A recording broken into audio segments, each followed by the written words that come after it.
सुप्रभात प्यारे बच्चों। आज हम कक्षा 7 का पाठ 2 दादी माँ पढ़ाने जा रहे हैं। सही बच्चे पाठ 2 ध्यानपूर्वक सुनेंगे। तो आइए शुरू करते हैं। पाठ 2 दादी माँ। कमजोरी ही है अपनी।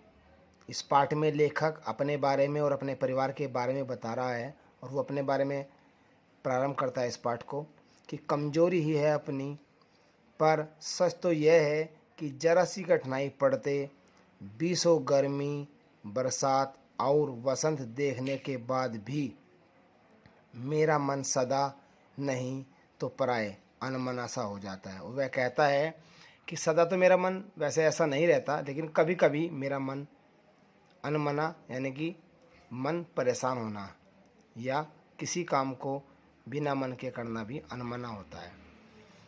बीसों गर्मी इसलिए बताई है, यहाँ बीसों गर्मी से मतलब है कि उसकी उम्र 20 वर्ष के करीब है, इसलिए उसने 20 गर्मी, बरसात और वसंत उसने कहा ना देखने के बाद भी, यानी कि उसकी उम्र 20 वर्ष है, इसलिए उसने तीनों ऋतुएं बताई हैं जो अपने जीवन में उसने झेली है। और के बारे में उसने नहीं लिखा। मेरे शुभचिंतक मित्र मुँह पर मुझे प्रसन्न करने के लिए आने वाली छुट्टी की सूचना देते हैं। जो मेरे मित्र हैं, मेरे शुभचिंतक हैं, वो मुझे खुश करने के लिए जो छुट्टी आने वाली होती है उसकी सूचना देते हैं कि यार कल तो छुट्टी है, आनंद से रहेंगे, ये रहेंगे, वो रहेंगे। और पीठ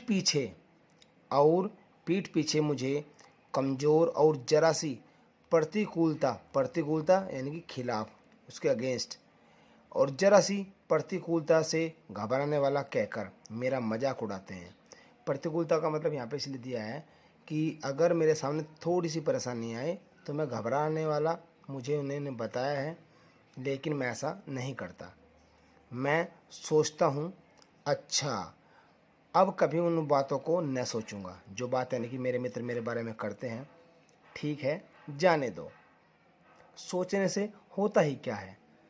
पर बरबस यानी कि अचानक, बरबस यानी कि यहाँ पर है अचानक, मेरी आंखों के सामने शरद की शीत किरणों, शरद की यानी कि सर्दी की शीत किरणों, ठंडी किरणों के समान स्वच्छ शीतल किसी की धुंधली छाया नाच उठती है। यानी कि ऐसा लगता है कि मेरे सामने उस सर्दी की ऋतु में कोई परछाई मेरे सामने आकर नृत्य कर रही हो। मुझे लगता है जैसे क्वार के दिन आ गए हैं। क्वार अर्थात आषाढ़, एक महीने का नाम है। वे दिन आ गए हैं। मेरे गांव के चारों ओर पानी पानी हिलोरे ले रहा है, यानी कि चारों ओर पानी ही पानी दिखाई दे रहा है। दूर के सिवान से, दूर के रास्ते से बहकर आए हुए मोथा और साई की अधगली घासें, ये मोथा और साई घास के नाम है। उसकी अधगली आधी गली हुई घासें, घेऊर और वन प्याज की जड़ें, जैसे हरी प्याज जो होती है ग्रीन वाली, उसके बारे में बताया गया है। तथा नाना प्रकार की बरसाती घासों, नाना प्रकार की यानी कि अनेक प्रकार की बरसाती घास, बरसात के महीने में बहुत सारी जो है घास उग जाती है। उनके बीज सूरज की गर्मी में खोलते हुए पानी में, खोलते हुए यानी कि उबलता हुआ पानी, गर्मी में पानी बहुत गर्म हो जाता है। आपने घरों में भी देखा होगा, टैंक में पानी बहुत तेज़ गर्म हो जाता है। तो उसने कहा है कि सूरज की गर्मी में खोलते हुए पानी में सड़कर एक विचित्र गंध छोड़ रहे हैं। यानी कि जितने भी ये घास हैं वो सूरज की गर्मी में पानी में पड़ी हुई हैं और पानी में पड़ने के कारण वो गल गई हैं, जिसके कारण से उसमें से जो है एक विचित्र गंध, गंध का मतलब स्मेल छोड़ रही हैं। रास्तों में कीचड़ सूख गया है और गांव के लड़के किनारों पर झाग भरे जलाशयों में धमाके से कूद रहे हैं। जहाँ पर पानी भरा रहता है, झाग से भरे हुए जलाशय यानी कि जैसे तालाब वगैरह, वहाँ पर कूद रहे हैं यानी कि नहा रहे हैं। अपने अपने मौसम की अपनी बात होती है। उसने कहा है कि अपने अपने मौसम की अपनी बात होती है। आषाढ़ में आम और जामुन ना मिले चिंता नहीं, यानी कि हर मौसम की अपनी इम्पोर्टेंस है। उसने कहा है कि आषाढ़ के महीने में आम और जामुन ना मिले। आषाढ़ का मतलब होता है जो जून का महीना हमारा होता है, वो आषाढ़ महीना होता है, उसमें आम और जामुन ना मिले तो कोई चिंता नहीं। अगहन, ये भी एक महीने का नाम है। अगहन में चिवड़ा और गुड़ न मिले, दुख नहीं।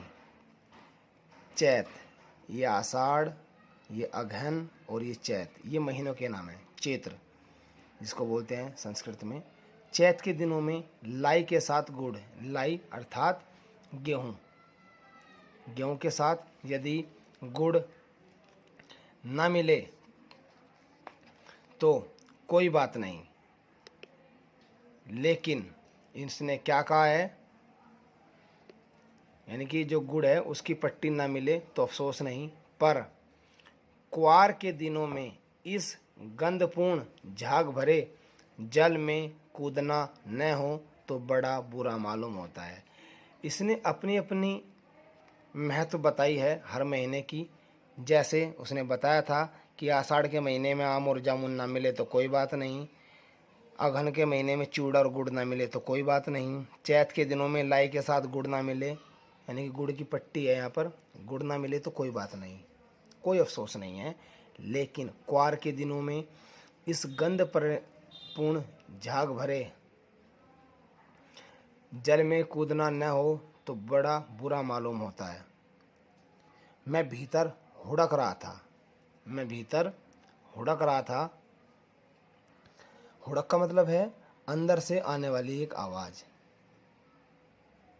जैसे हम परेशान हो जाते हैं तो मन में ये रहता है यार बस कैसे भी कुछ कर लिया जाए, ये काम कर लिया जाए, वो काम, बस ये ऐसे हो जाता। तो हमारे मन में एक अजीब भागदौड़ भरी ज़िंदगी रहती है। मन के अंदर हम सोचते हैं अपने, दो एक दिन यहाँ पर है, दो एक दिन ही तो कूद सका था, नहा धोकर बीमार हो गया।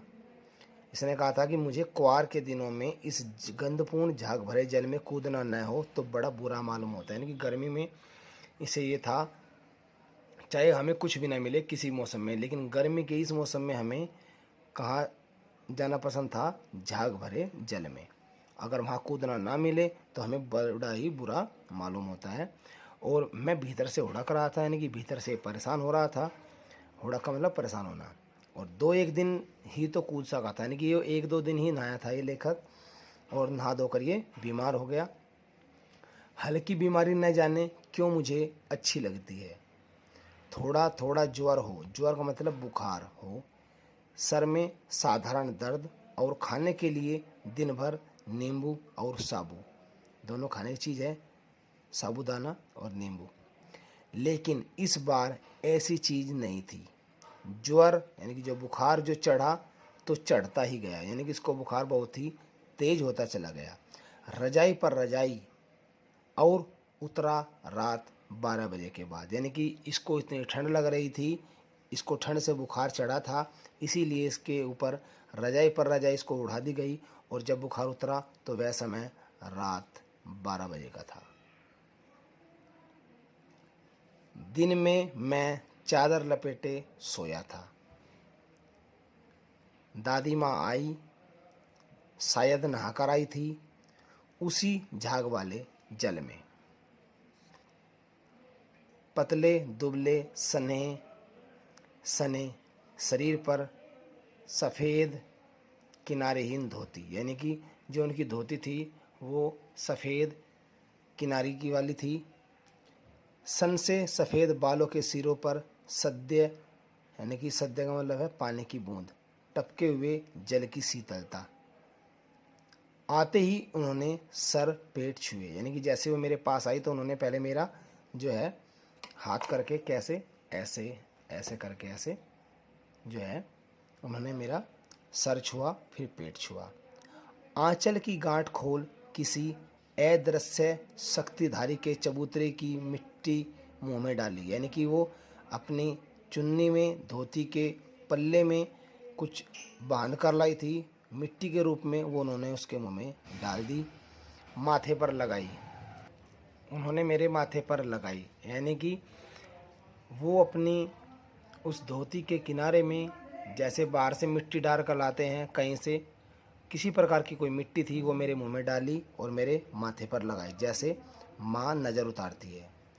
दिन रात चारपाई के पास बैठी रहती, कभी पंखा झलती, कभी जलते हुए हाथ पैर कपड़े से सराते। यानी कि जलते हुए का मतलब है यहाँ बहुत तेज बुखार था, इसीलिए हाथ पैर कपड़े से सहलाती, कपड़े से बार बार हाथ फेरती। सर पर दालचीनी का लेप करती और 20 बार छू छू कर ज्वर का अनुमान करती। यानी कि ये देखती बार बार कि बुखार उतरा या नहीं उतरा, बुखार उतरा या नहीं उतरा, ये बात वो हर बार सोचती। हांडी में पानी आया कि नहीं, यानी कि जो उनके पास हांडी थी मिट्टी की, उसमें पानी आया कि या नहीं। उसे पीपल की छाल से छोंका कि नहीं। खिचड़ी में मूंग की दाल एकदम मिल तो गई। ये ऐसे प्रश्न थे, यानी कि भाई पानी आ गया या नहीं आ गया, या पीपल की छाल को छोंका या नहीं, छोंक लगाया या नहीं, खिचड़ी में मूंग की दाल गिरी या नहीं गिरी, ऐसे या मिली या नहीं, अच्छी तरीके से नहीं मिली, ये बात वो ध्यान रखती थी जैसे ही मैं बीमार पड़ा था। ये बात लेखक कह रहा है।